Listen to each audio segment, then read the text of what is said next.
Dear students, the topic of today's video lecture is elements of a sentence. We know that a sentence is a group of words which makes complete sense.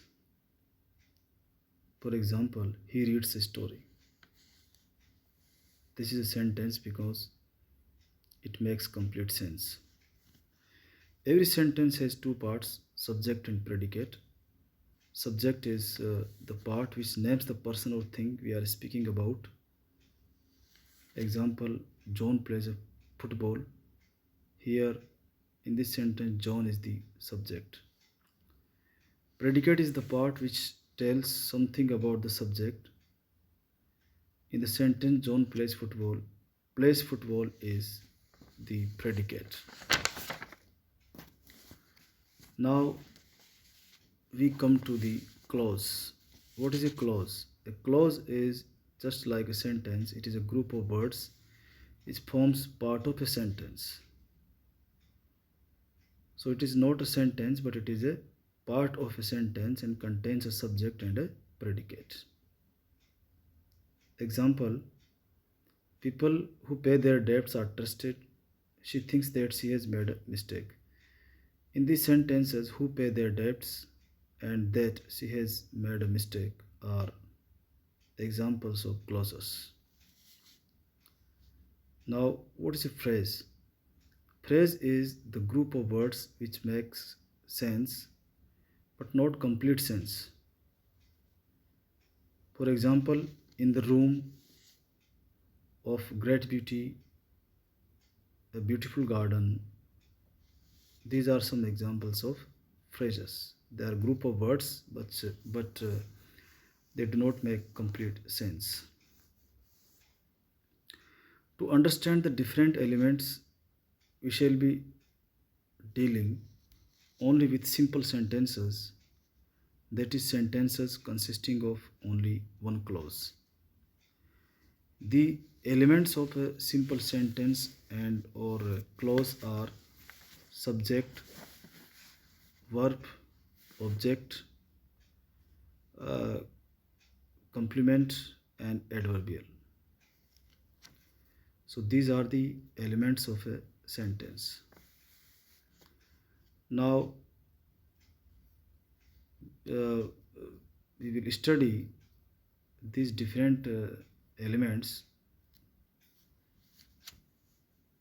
and we will also discuss the features of these elements of a simple sentence or clause.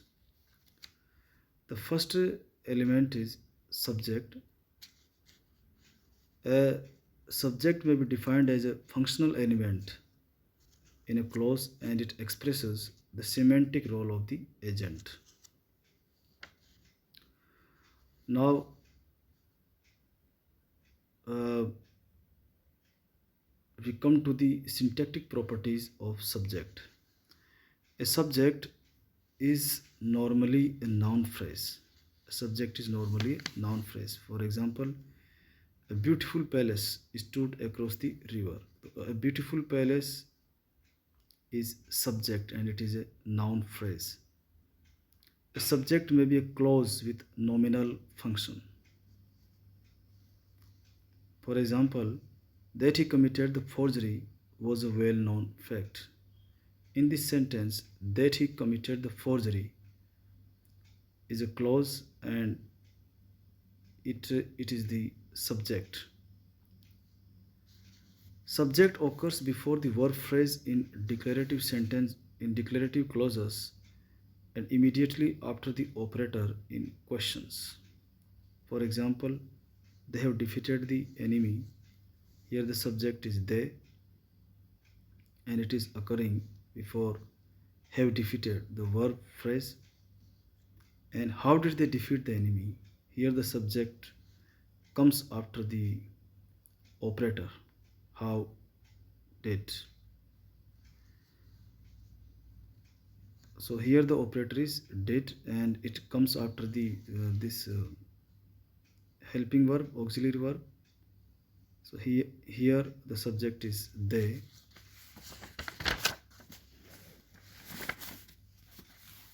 subject has number and person concord where applicable with the verb phrase. For example, I am writing a novel and they are writing novels. So we have used are with they and am with I. So it is number and person concord. He is writing a pen. So he is singular. So we have used is after he. So the subject has number and person concord. Now we come to the semantic properties of a subject. The most typical semantic role of a subject is agentive, that is, the animate being instigating or causing the happening denoted by the verb. Example, John opened the letter. So this is the agentive role. Again, apart from its agentive function, the subject frequently has an instrumental role, that is, it expresses the unwitting, generally inanimate material cause of an event. For example, in the sentence, the avalanche destroyed several houses. Here the avalanche is the subject and it has an instrumental role. The subject may have a recipient role with verbs such as have, own, possess, benefit, etc. For example, in the sentence, Mr. Smith has or owns, Mr. Smith has, Mr. Smith owns, Mr. Smith possesses a car. In these sentences, Mr. Smith is the subject. And here it has a recipient role because we have used uh, has, owns, possess, etc. after Mr. Smith. The subject may have a locative role. It may have the function of designating a place. For example, this path is swarming with ants. So here this path, it has locative role. The subject may act as a temporal subject. It may have the function of designating time. For example, tomorrow is my birthday.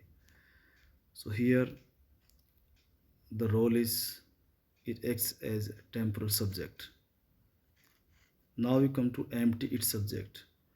A subject may lack semantic content altogether and consists only of the meaningless prop word it, used especially with climatic predications. For example, it is raining, it's getting dark.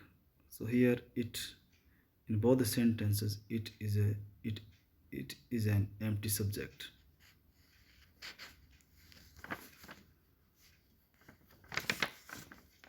Now in the next video we will discuss the remaining elements of the sentence.